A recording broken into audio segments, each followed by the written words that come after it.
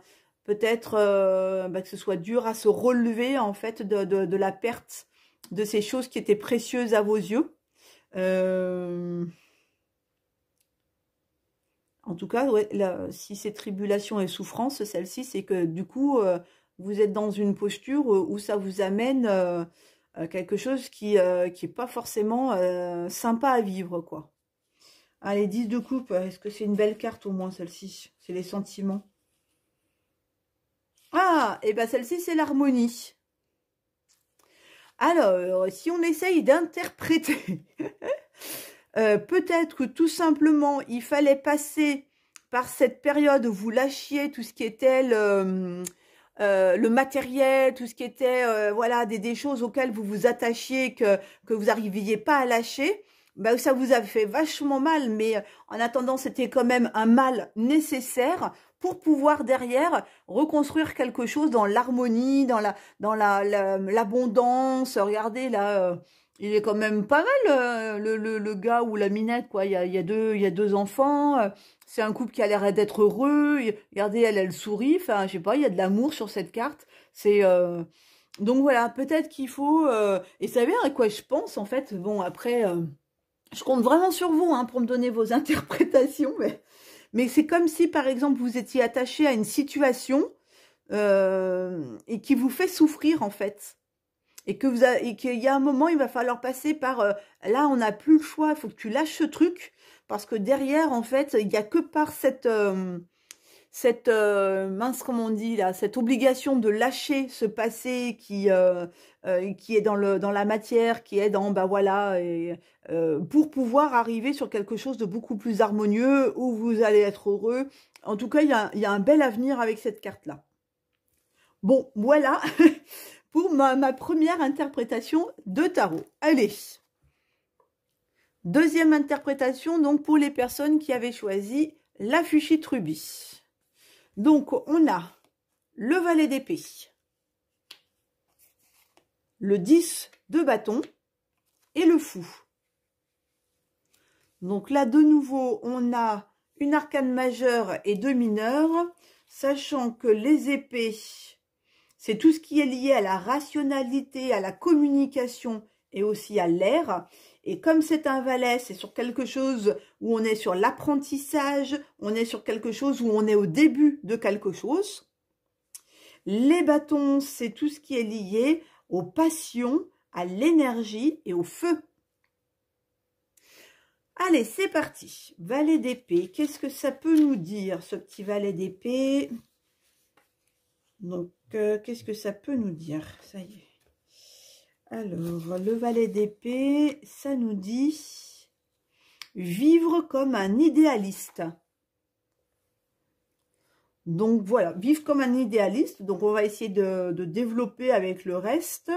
En même temps, les épées, c'est tout ce qui est rationalité et la communication. Donc, quand on est rationnel, en général... bon, je sais pas, est-ce qu'il y a quelque chose, voilà, vous aimeriez coller à votre idéal, ou est-ce que, voilà, vous vous êtes mis un objectif, peut-être de démarrer quelque chose, puisqu'on est sur une carte où on commence et où on démarre, où on apprend en tout cas. Peut-être que vous vous êtes mis dans l'idée de vous former, d'apprendre, de faire une formation, en tout cas, qui serait pour vous amener sur quelque chose que vous vivriez comme si c'était votre idéal, en tout cas. Hein. Bon, allez, on interprète celle-ci comme ça. Comme je vous ai dit, n'hésitez pas à me mettre votre interprétation à vous, les pros du tarot, là. Pour la petite débutante que je suis, ça ne peut être qu'un bonus pour toutes les personnes qui regardent cette vidéo. Alors, ensuite, notre 10 de bâton. Il dit qu'il faut persévérer jusqu'au bout. Persévérer jusqu'au bout. Je vais lire là le fou. Parce que là, si on est dans un apprentissage, etc., pour notre idéal, là, le fait d'avoir la carte qui nous dit de persévérer, c'est pas mal. C'est-à-dire qu'il ne faut vraiment pas lâcher ce que l'on a entrepris. Et la carte du fou, ils disent que c'est le début du voyage. Alors ça, vraiment, ce tirage, s'il y a des personnes qui avaient choisi la Fuchsia Ruby et qui sont sur vouloir se lancer dans quelque chose qui serait vraiment leur idéal, voilà, on a un projet, mais ben, pour que ce projet aboutisse, il faut qu'on se forme, il faut qu'on apprenne, il y a des choses à voir, etc. C'est vraiment persévérer, parce que au final, c'est vraiment c'est vraiment déjà le début du voyage. Putain, limite, il faudrait mettre une autre. Il faudrait limite mettre une autre carte ici pour savoir si, bah ok, c'est le début du voyage, mais comment le voyage se termine, quoi, en fait. En tout cas, là, on est vraiment sur quelqu'un qui démarre quelque chose, voilà, pour justement démarrer cette nouvelle et cette belle aventure là qui vous attend. Il y a des choses à mettre en place au préalable et surtout de ne pas se décourager, de ne pas perdre patience et vraiment de persévérer à fond pour justement pouvoir débuter ce nouveau voyage. Voilà, pour les personnes, vous savez, il y a beaucoup de gens en ce moment-là que je vois soit à la boutique ou soit avec les bracelets d'incarnation, mais qui sont un peu au moment, vous savez, un tournant de leur vie, quoi. Comme s'ils étaient donc, ah bah tiens, voilà, maintenant, on avait ça jusqu'à présent, mais bah, on se rend compte que ça ne nous convient plus et on veut redémarrer sur quelque chose de nouveau, sur des choses dans le bien-être, plus naturel, etc.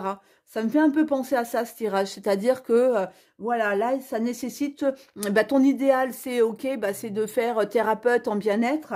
Et ben, peut-être de passer par une phase d'apprentissage, de ne surtout pas lâcher, de persévérer, parce que c'est vrai que bah, quand on a des âges, après je sais pas quel âge vous avez vous, mais quand on a des âges un peu, voilà, où on est adulte, où on a une famille, où on a des obligations, des engagements, c'est un petit peu compliqué de se reformer, de repartir dans des études. Donc c'est la carte qui nous dit vraiment de persévérer, parce que en persévérant, eh ben vous démarrez un nouveau voyage, un nouveau chemin et tout. Voilà, moi je dis. En fait, c'est trop facile de lire le tarot.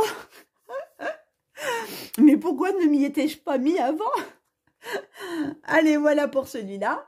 On va finir avec les personnes qui avaient choisi le cristal de roche. Et je profite d'un petit rayon de soleil là qui vient illuminer ma table pour vous montrer à quel point c'est joli le cristal de roche quand le soleil veut bien lui faire un petit coucou. Alors, donc, qu'est-ce que nous avons? Nous avons du denier, le 2 de denier. Nous avons le 8 de bâton. Et enfin, nous avons le soleil. Bah, à chaque fois, on a eu une arcane majeure et deux mineures. Et bon, je sais pas, hein, mais j'ai envie de vous dire que d'avoir le soleil en fin de tirage, je pense que c'est pas trop mal quand même, là. Hein. Allez, on va voir. Peut-être les bâtons. Donc, pour rappel, les deniers, c'est tout ce qui est lié à la richesse, la vie, et c'est aussi l'élément terre. Les bâtons, c'est tout ce qui est lié aux passions, à l'énergie, et c'est l'élément feu. On va donc maintenant découvrir le denier. Le denier, les deniers. Et c'est le 2. Donc là, ça nous dit de s'activer et de rester en mouvement. Donc là, il faut se bouger, il faut mettre des choses en place dans l'action, dans la matière, dans le concret, etc. Le 8 de bâton, ah bah dis donc, c'est aussi une carte qui nous dit d'agir sans hésitation. Donc là, on a deux cartes qui vous disent, allez, vas-y, fonce. Et puis avec le soleil, attendez, je vais dire, mais j'imagine que le soleil, c'est, en gros, c'est le jackpot, quoi, non? Le soleil, ça nous dit aussi que l'on se sent en sécurité. Bah, moi, j'ai envie de dire aussi que le soleil, c'est quand même l'aboutissement de quelque chose, quoi. Hein. Bon, en tout cas, je l'interpréterai comme ça.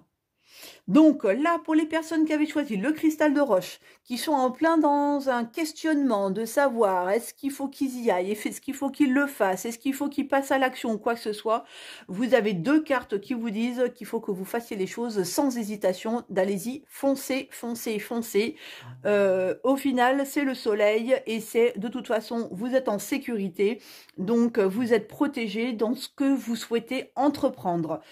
Pour les personnes qui sont un petit peu dans des périodes d'apathie, dans des périodes un peu de mollesse, de paresse, Là, pour moi, j'interpréterais comme, bon, c'est peut-être temps que vous vous bougiez, que vous passiez un petit peu à l'action, là, que vous sortiez un petit peu de cette énergie-là, parce que si vous voulez récolter des belles choses au final, ça va pas venir tout seul, quoi. Donc, passez à l'action, allez-y, parce que en conclusion, ça ne peut que être bénéfique et porteur pour vous. Voilà. Allez, n'hésitez pas à me mettre des petits commentaires en bas de cette vidéo de comment vous auriez interprété ces 3 cartes aussi. Puisque comme je vous le dis, moi c'est mon tout premier tirage de tarot et que du coup je suis curieuse de voir comment vous auriez vous associé ces 3 cartes, voir si j'ai fait une bonne interprétation ou si je suis un peu plantée. Donc n'hésitez pas. Je vais vous souhaiter une très très belle journée et je vous dis à tout bientôt.